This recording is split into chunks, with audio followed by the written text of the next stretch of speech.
ഇത് 3-4 പീസാക്കിയിട്ടോ ഞാൻ. ഇനിയും പൊളിക്കാറുണ്ട്. കുഞ്ഞാണ്. ഉപ്പേരിക്ക് മുറിച്ചിട്ട് തുടങ്ങിയിട്ട് കുറേ സമയമായി. മറ്റൊന്നുമല്ല, തിരുവനന്തപുരം സൈബർ പോലീസ് സ്റ്റേഷൻ തന്നെ വിളിച്ചിട്ടുണ്ടായിരുന്നു.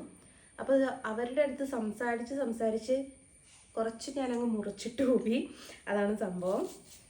എന്തിനാണ് തിരുവനന്തപുരം സൈബർ സ്റ്റേഷൻ തന്നെ വിളിച്ചത് എന്ന് ചോദിച്ചാൽ, ഞാൻ 2 ദിവസങ്ങൾക്ക് മുമ്പേ ഒരു വീഡിയോ പോസ്റ്റ് ചെയ്തിട്ടുണ്ടായിരുന്നല്ലോ. എന്നോട് മുലപ്പാൽ ആവശ്യപ്പെട്ടിട്ടുള്ള ഒരു പയ്യൻ എനിക്ക് വാട്സപ്പിൻ്റെ അകത്ത് മെസ്സേജ് ചെയ്തത്. അപ്പം ഞാനതൊരു വീഡിയോ ആയിട്ട് പോസ്റ്റ് ചെയ്തിട്ടുണ്ടായിരുന്നു. അപ്പോൾ അതിനെ സംബന്ധിച്ച് 2 പയ്യന്മാരുടെ ഫോട്ടോ DP ആയിട്ട് ഇട്ടിട്ടുണ്ടായിരുന്നു. അപ്പം ഞാൻ ഈ 2 പേരുടേതും കൊടുക്കുകയും ചെയ്തിട്ടുണ്ടായിരുന്നു. അപ്പോൾ അതിൽ ഒരു പയ്യൻ നിരപരാധിയാണ് എന്ന് പറഞ്ഞിട്ട് തിരുവനന്തപുരം സൈബർ സെല്ലിൽ തന്നെ വിളിച്ചതാണ്. ആ പയ്യന് വർഷങ്ങൾക്ക് മുമ്പ് 3 വർഷങ്ങൾക്ക് മുമ്പേ ഈ ഫ്രോഡ് ചെക്കൻ്റെ കൂടെ നിന്നൊരു ഫോട്ടോ എടുത്തു എന്ന് തെറ്റല്ലാതെ ആ പയ്യനൊന്നും ചെയ്തിട്ടില്ല. അപ്പോൾ എനിക്ക് ബുദ്ധിമുട്ടില്ലെങ്കിൽ ആ വീഡിയോ ഒന്ന് റിമൂവ് ചെയ്യാൻ വേണ്ടിയിട്ട് പറഞ്ഞു. ഏത് ചെക്കനാണ് നിരപരാധി, ഏത് ചെക്കനാണ് അപരാധി എന്നുള്ളത് എനിക്ക് കറക്റ്റ് അറിയില്ല. അപ്പോൾ അവരങ്ങനെ വിളിച്ചത് കൊണ്ട് ഞാൻ അവരോട് സംസാരിച്ച് കുറച്ച് കട്ട് ചെയ്തു. മുന്നേ കാണിച്ചെടുത്ത് കുറച്ച് വെള്ളം ഒഴിച്ചിട്ടുണ്ട് കേട്ടോ. കാരണം ഈ നിങ്ങൾക്കറിയാമല്ലോ, വായ സംബന്ധമായിട്ടുള്ള സംഭവങ്ങൾക്കൊക്കെ നല്ല കറയുണ്ടാവും. അപ്പോൾ ഈ കറ പോകാൻ വേണ്ടിയിട്ട് നമ്മൾ ഇത്തിരി വെള്ളം ഒഴിക്കുന്നതാണ് നല്ലത്. ഇത് കുഞ്ഞുണ്ണിക്കാമ്പ കേട്ടോ. കുഞ്ഞുണ്ണിക്കാമ്പ് എന്ന് വെച്ചാൽ ഞാൻ പൊളിച്ചതിലും വീണ്ടും പൊളിക്കാൻ മാത്രമുണ്ട്. അത്രയും ഇതിലില്ല എന്ന് തോന്നുന്നു. അതിനൊക്കെ ഞാൻ പൊളിച്ചു. അപ്പോൾ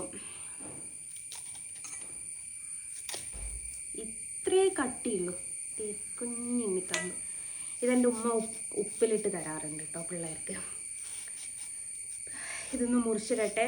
ഇന്നതെന്തായാലും കുക്ക് ചെയ്യൂല, നാളെ കുക്ക് ചെയ്യുള്ളൂ. കുക്ക് ചെയ്യുന്ന സമയത്ത് ഞാൻ കാണിച്ചു തരാം ഇതെങ്ങനെയാണ് കുക്ക് ചെയ്യാറ് എന്നുള്ളത്.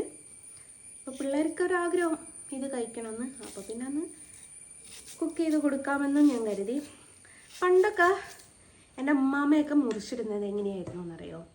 ഇപ്പത്തിന് ഞാൻ ആ കറയൊന്നും കാണുന്നില്ല കേട്ടോ. ഇങ്ങനെ റൗണ്ടിൽ കട്ട് ചെയ്യും. റൗണ്ട് കട്ട് ചെയ്തിട്ട് ഇത് ഈ ഒരു സാധനമില്ലേ, ഇത് വിരലിന്മേൽ ചുറ്റും. ഇതിങ്ങനെ വിരലിന്മേൽ ചുറ്റും. വീണ്ടും ഇത് കട്ട് ചെയ്യുമ്പോൾ കുറച്ചൊരു ഇതില്ലേ, ഇതുമേലെ അത് ഇല്ല കേട്ടോ. ഇങ്ങനെയായിരുന്നു കേട്ടോ പണ്ട് ഉമ്മാമയൊക്കെ കട്ട് ചെയ്ത് കണ്ടത്. എന്നിട്ട് ഈ കട്ട് ചെയ്ത സാധനങ്ങളൊക്കെ ഇങ്ങനെ വെച്ചിട്ട് ചെറുതാക്കി മുറിച്ചിടും. ഇങ്ങനെയായിരുന്നു കേട്ടോ ഉമ്മാമയൊക്കെ ചെയ്ത് കണ്ടിട്ടുള്ളത്. പക്ഷെ ഇതുമ്മലെ അങ്ങനെ കറ കാണാത്തതുകൊണ്ടാണ് ഞാൻ അല്ലാത്ത രീതിയിൽ മുറിച്ചിട്ടത്. അപ്പോൾ ഇത് ഫുള്ളായിട്ടൊന്ന് മുറിച്ചിടട്ടെ, എന്നിട്ട് കാണിച്ചു തരാവേ. അങ്ങനെ നമ്മളിത് മുറിച്ചിട്ട് കഴിഞ്ഞു. ഇത് നാളെ ചെറുപയർ ഇട്ടിട്ടാട്ടോ ഞാൻ വെക്കുന്നത്. ഇന്നിപ്പം വാഴക്കൂമ്പ് ഉപ്പേരി വെച്ചതുകൊണ്ട് അവർക്ക് ഇന്ന് ആവശ്യമില്ല. അപ്പം നാളെ ഞാൻ വിചാരിച്ചു ഇത് ചെറുപയർ ഇട്ടിട്ട് ഒന്ന് ഉപ്പേരി വെക്കാമെന്ന്. അത് നല്ലോണം കഴുകി ഒരു നല്ല കണ്ടെയ്നറിലാക്കിയിട്ട് അടച്ച് ഫ്രിഡ്ജിൽ വെച്ചാൽ ഇതിൻ്റെ കളറ് മാറില്ല എന്ന് കേട്ടിട്ടുണ്ട്.